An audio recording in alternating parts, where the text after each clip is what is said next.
So, ladies and gentlemen, the Burkinabé armed forces in the region of Sindhu returns back from the front line after spending so many weeks on the line of combat. And this particular unit has been responsible for liberating a lot of territory towards the northwestern part of Burkina Faso. Ladies and gentlemen, congratulations to this unit, because according to what we heard, these units, they are really battle hardened and battle tested. Actually, they lost a few good comrades. I mean, good brothers that are really very elite, but it never ever deterred them. This particular unit is a rapid intervention brigade unit in Sindhu, and they have returned today. You can see how the people of Sindhu are so happy. They're celebrating. These units contributed significantly to the liberation of so many territory before the Burkinabe government actually came out to announce that about 72.8% of their territory is now, completely rid of terrorists. So according to the information we have, another team in terms of substitutes has been sent to the front line to continue the fighting. The good thing about Burkina Faso is more volunteers come in every day as we speak. Ladies and gentlemen, that is on the side of the VDP. And in terms of the Rapid Intervention Brigade, more people, more citizens continue to apply for the military service. And ladies and gentlemen, all the same, Burkina Faso continue to turn out new military officers, recruits on a large scale. That is why no matter what is going on the front line, there is a large amount of reservoir that are ready, battle ready to go to the front line. And that is what we have, At the end of the day, in my own opinion, based on the statistics we are following recently, we do think possibly early next year, Burkina Faso should have covered above 90% of their territory early next year, because they continue to bring in good equipment. I mean, not just equipment, but good equipment that fits their terrain. And, the troops continue to develop their combat skill on the line of duty, because what other place would you have the opportunity to develop your combat skill other than on the front line? Now, we got some very good information about the Burkinabe Armed Forces training. That is not something that is common in Africa that I can think of. According to what we heard, they said the budget Burkinabe Armed Forces spend when it comes to training the marksmanship of the troops, they said it's actually very huge. I mean, Burkinabe soldiers get to shoot, to practice their marksmanship almost every day. Ladies and gentlemen, these guys are really battle ready. And as you can see, the results are out there for people to see on the line of contact. So earlier today, there was an ambush on a particular Burkinabe convoy that was going to deploy troops to a particular region, and they had supplies, food, medicine that they were taking to that place. I mean, the food and the medicine is for the people, the residents of that particular region. So, the terrorists too need supply. So they launched an ambush with FPV drones. They launched about 3 FPV drones that were completely destroyed without the parts. Nothing could be recovered. All destroyed. Ladies and gentlemen, all of them were used for target practice. So, and as you can see in the picture, these are the drones that were used. You can see that most of these drones are, they could have ordered it from maybe Temu or I don't know, maybe Alibaba or something. These are the DJI drones. But ladies and gentlemen, as you can see, when I look at the configuration of the last drone here, it looks more like the drones that you see on the front line of the Ukraine war. But you see, looking at the way what these terrorists are actually deploying, looking at what they're actually deploying, right?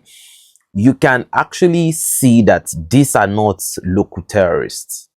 This is not local thing. This is not just African thing. This is not Burkinabe. No, this is international fighting force. Let's call it what it is.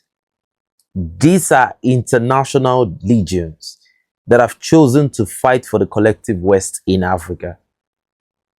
They are the colonial clerks. Let's call it what it is. A lot of people want to show pity when some of these terrorists are being caught and, you know, actually annihilated. They'll be like, they're African kids and all of that. But I don't know, but they're actually fighting against Africans. Why can't they fight for Africans? So, ladies and gentlemen, the drones were shot down. And after the drones were shot down, to cut the long story short, the troop launched a quick response, you know, searching the area. They called the control unit where surveillance drones were being deployed. And very quickly, they were able to locate the control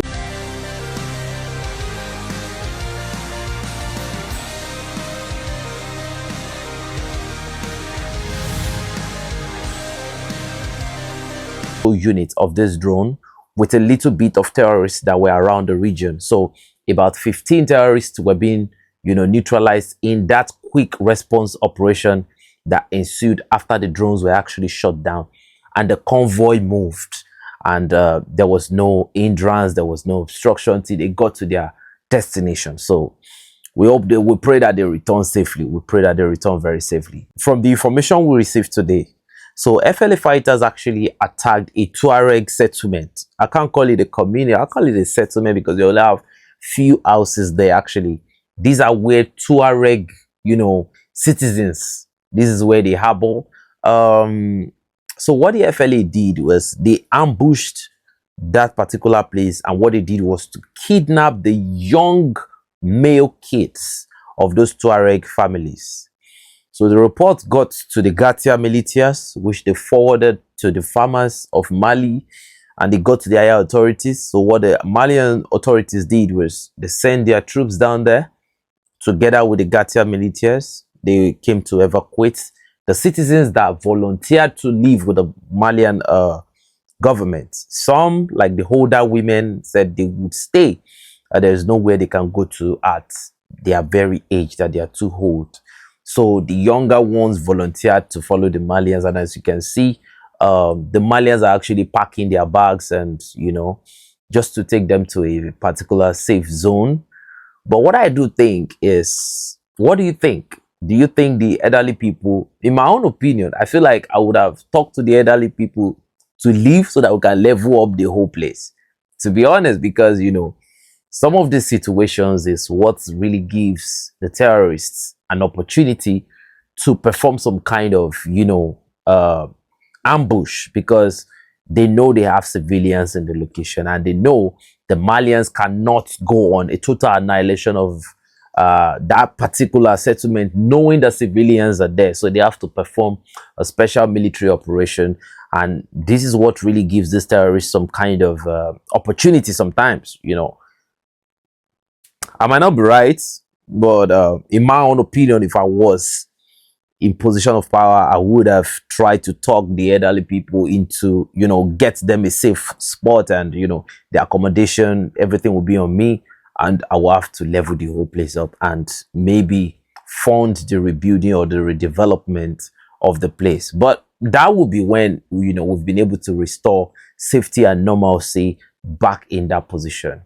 I don't know what you think. Now in Nigeria, so what happened was that the troops were going and they tried to ambush the troops, but, you know, the resistance for the troop was so heavy to the point where a lot of these terrorists actually, some of them dropped their weapon and ran. But unfortunately, the troop disembarked from their vehicle and chased one of them in particular. And ladies and gentlemen, this guy was brought down. We will actually drop the video of this guy on our Telegram channel, but we will give you the video of his weapon that has been recovered. So if you want to see the face of this guy, you actually see it on our Telegram channel. But what I'm saying is, this guy looks like nothing I've ever seen in Nigeria. This guy that has been taken down is not Nigeria. He has never been a Nigerian, and he will never be a Nigerian. I know what everybody from each ethnicity in Nigeria looks like. This guy does not look like doesn't look nothing like a Nigerian. And that is why, as a Nigerian, I am giving, you know, my full support to the AES and what they are doing. Because look, let me explain what is going on here. This is how terrorism spread. You have them come from maybe Chad or because Chad actually, is very close to Nigeria. Niger is very close to Nigeria. These are the places where you have the Lakurawa group of ISWAP, And the thing is, you can have them crossing borders because the borders are porous in Africa, even though the colonial nonsense actually plays the border there, but the borders are actually still porous. So this guy is actually not Nigerian. He's not Yoruba, he's not Igbo, he's not Hausa, he's not Fulani, he's not Idoma, he's nothing. This is a foreigner. Probably, I don't know. He doesn't look like Nigerian. So he has actually been annihilated. And I believe majority of his group that have actually fled are still, part of what we are saying. And if you look at the face of that guy that was neutralized, that's a kid right there. I don't know this new phase of terrorism that we are seeing. Is it that I don't know, is it that majority of their fighters have been neutralized and we are now seeing kids these days? The ones the Burkinabés annihilated yesterday were actually kids. I don't know. So guys, what do you think? What do you think we can do? I think poverty is something that needs to be eradicated, and it starts from education. A lot needs to be invested in education in Africa, mostly in Nigeria. To be honest with you, I won't say educate the West. I won't say educate the southern part of Nigeria. I won't say educate the eastern part of Nigeria. You need to educate the northern part of Nigeria to rescue Nigeria. In my own opinion, don't educate the West, the east, and the southern part of Nigeria. A lot of, oh man, I don't know how they are going to do it. But I think a lot of education needs to go to the northern part of Nigeria. That is where majority of the problem is, because you can't tell me that in a family of one man that has about, let's say, 19 to 20 kids, one man, and what he earns in a month is actually diabolic. Very, very. The capability and the capacity is not there, and he's only responsible for his wives, not even the kids. That's how it happens over there. Not all of them actually, but majority of the northerners, this is how they operate.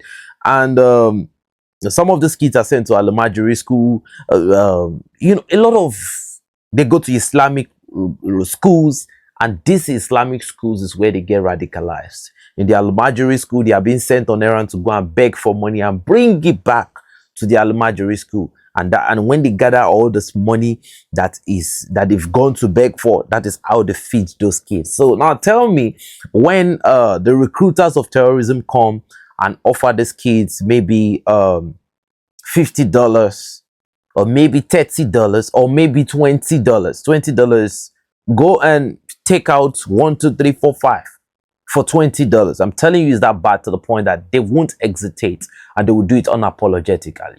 And they can easily be manipulated when it comes to the religious aspect of things, because all they ever got educated about was not even the African history, not know anything that was important. It was all religion.